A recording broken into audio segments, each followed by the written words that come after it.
boxing, kickboxing, jiu-jitsu, wrestling. These elements combine into one elite striker, a fighter that quickly rose to become champion and a martial arts superstar. Israel Adesanya, the last style bender. Take the world by storm, never let it go. That's the style that Adesanya follows in order to keep him in the eyes of the fans, and he has taken the spotlight. Looking at him, you might never know that he was a bullied kid in New Zealand. And she yelled, "Go back to your country, Blackanese," and did it like 2 or 3 times. That took inspiration from anime and movies to build his confidence and start fighting. His dedication to the craft is not questionable. He's as fierce as his early Black Dragon moniker sounds. It all started in December of 2017.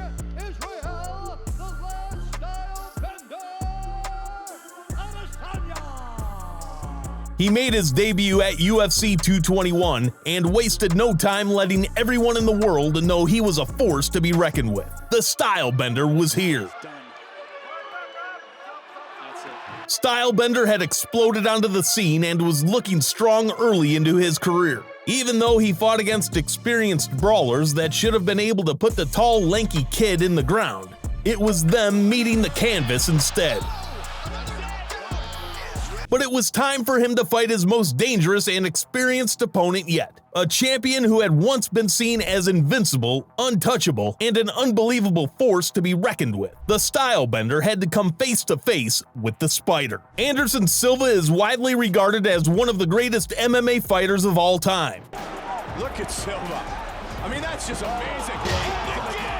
A UFC Hall of Famer and a champion with an unbelievable record of title defenses.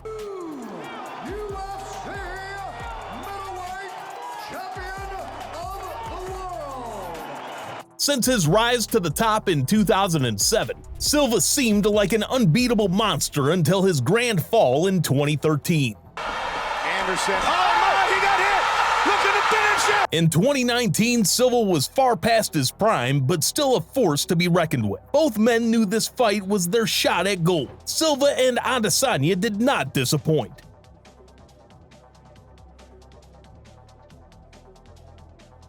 In the end, only one man would advance, and that man was...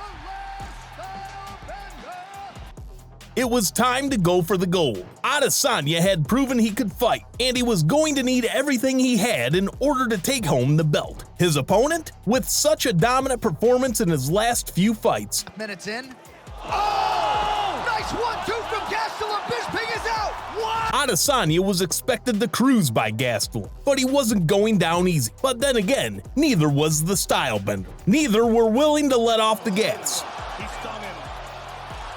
The fight went back and forth. It came down to the wire. That's it. Gastelum goes down. Stop it. Both fighters gave it their all, but there could only be one champion. Ultimately, Adesanya would become the victor and the UFC champion. Stylebender had cemented himself in history. I always envisioned these things, but I was ready for war. I told y'all. But he wasn't done yet. Adesanya had won the interim championship, not taking it off the reigning champ. Now, that champion was coming back for his belt. At all. Like, I haven't been talking shit at all. Like, I put a picture up that somebody else put up. I'm sorry. Sorry, it's all right. I'm fine. Robert Whittaker was still the champion in a lot of people's minds, and only fell out because of injury. If Adesanya wanted to prove to the world he was the real undisputed champion, he would have to take out Whittaker in a convincing manner. And that he did. With the unification bout completed, Stylebender firmly put himself at the top of the hyper-competitive middleweight division. He was the king and everyone wanted his crown. This looked like even more of a challenge than taking it might have been, as his first title fight since becoming undisputed champion was against freak of nature and expert wrestler Yoel Romero. Romero always came into his fights looking like an animal ready to maul. I see you soon, boy. No. You don't need to say something like this. Give me the fucking day. And Stylebender had made a name for himself as a world-class striker. The fans were ready for an explosive match. they didn't get one. This fight fucking sucked. Look at Yoel, man. I'm telling you, like, what's he doing? The women have thrown 100 strikes by this.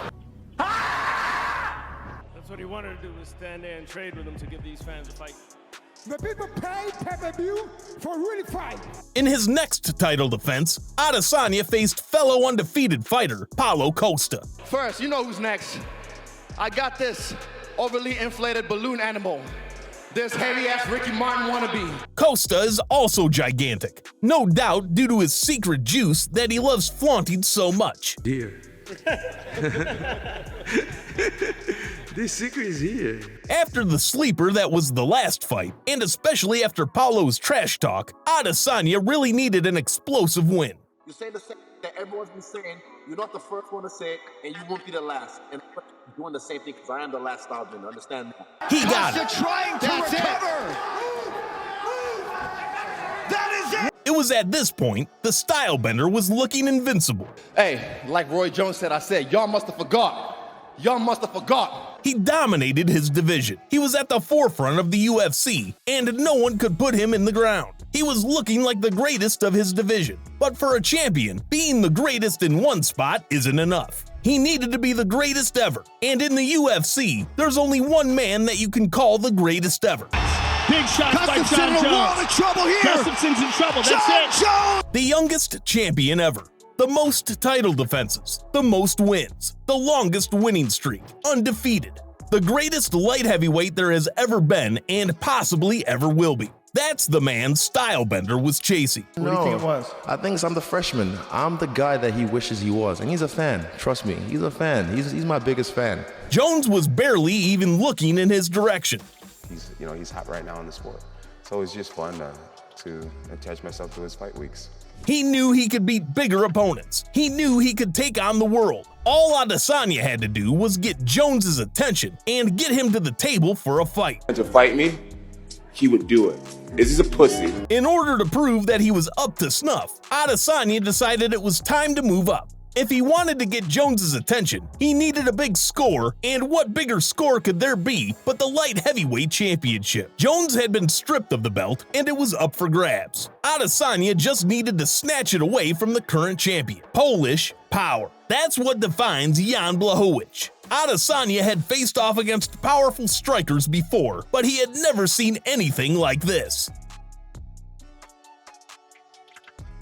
In the silent arena, you could hear just the weight of Blachowicz strikes as they struck Izzy's guard. Yep. Oh, look at that.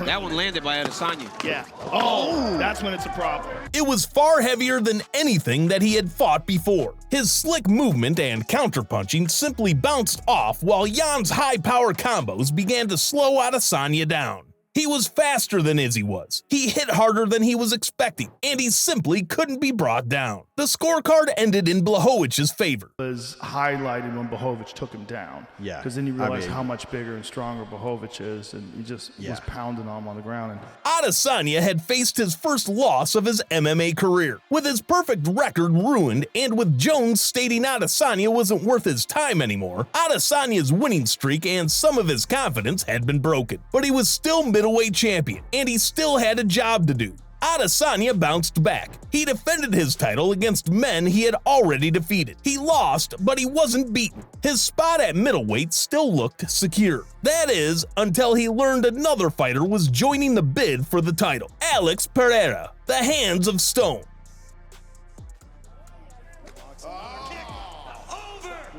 Adesanya knew this man well. He had been the only man to ever knock the Stylebender out cold. Pereira had been showing a dominant performance during his short time in the UFC, and everyone on the planet seemed to know that he was the one who put the champion to sleep. Pereira is a powerhouse, a dominant striker that lives up to his nickname. Adesanya knew that, and soon, so did the world. But it had been years since their kickboxing bouts. In the time it took for Pereira to transition from kickboxing to MMA, Adesanya had already defeated a legend and became a superstar. He watches all my fights, and every time I fight, like clockwork, he'll try and put something out like, I beat this guy. but I've never ever watched any of his fights, ever, so. Both men had improved, but only one was the champion. Don't worry, but they're gonna be with me. They're gonna be with me in spirit. Trust me. They can't save you either. They can't save you. All this don't worry. Hey, he's got bragging rights. Talk all the you want. For Adesanya, it was time to prove why he was the champion. It didn't happen. Adesanya got pressed up against the cage and put down. Adesanya had his first middleweight loss. Adesanya had his first middleweight loss. Given all that, do you believe a rematch is that what you're gonna hunt? Of course. Come on, man. I've been doing this. This is my third fight in 10 months. Every time I fight, I risk losing, what you guys. But it wasn't over. The UFC loves to settle the score, and Adesanya was given his rematch. His chance to clear the air about who is the best and regain his title. Pereira still looked invincible, and despite so many years as a dominant champion, it still looked like Adesanya was the underdog here. He needed a win, and he needed it bad. Stylebender was on the warpath. Most important to you? Is it about regaining the UFC title and being world champion again, or is it simply be the belt? I'm coming for his head. They began their rematch in April of 2023, and the two began their march toward the goal. Unfortunately for Stylebender, the second fight started off looking much like the first. Pereira managed to hurt him early on, pester him with leg kicks, until finally Adesanya was pressed against the cage. For many viewers, this must have looked like a replay of his last knockout. Then, in a flash, fortunes changed. Adesanya turned the tides and put Pereira to sleep. He was the champion again. And they try to put their foot on your neck. If you stay down, you will never ever get that resolve. For now, it seems like their rivalry is settled. Adesanya is due to fight Sean Strickland next, where he managed to beat Jan Blachowicz. Adesanya says the middleweights should be happy he won. It's not for me, they'd have to fight this guy, and then they'll get fucked up by him. Time will tell how the life of the champion goes on, but for now and forever, he will always be the one and only last Stylebender. That's it for our look into the life of Israel Adesanya. Will we see Adesanya move up in weight again to take on his old nemesis? Who will win in the upcoming title match for the middleweight belt? As always, be sure to subscribe for more MMA and combat sports videos. See you next time.